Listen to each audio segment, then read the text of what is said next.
What is going on, guys? Welcome to GregglesTV Daily, your source for daily tech news. Make sure you subscribe so you know what's going on in the world of tech. How is everyone doing?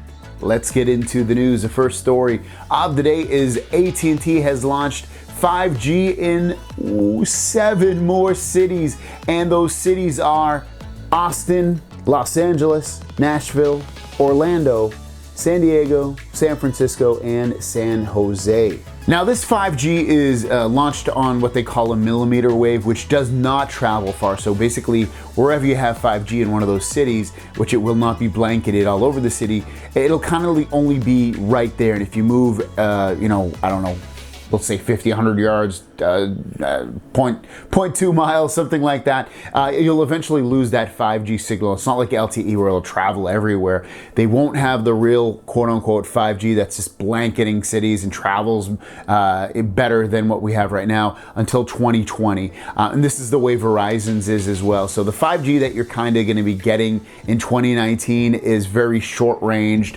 not going to go very far, and I wouldn't call it fake 5G, but again, it's just almost think of it as like Wi-Fi at your home.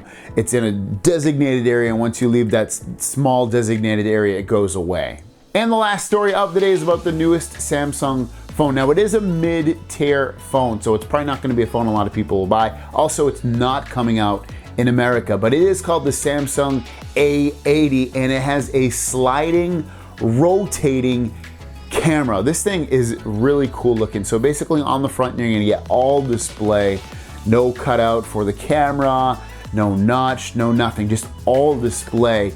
And then on the back, when you want to use the camera, again, the camera has 3 cameras on the back.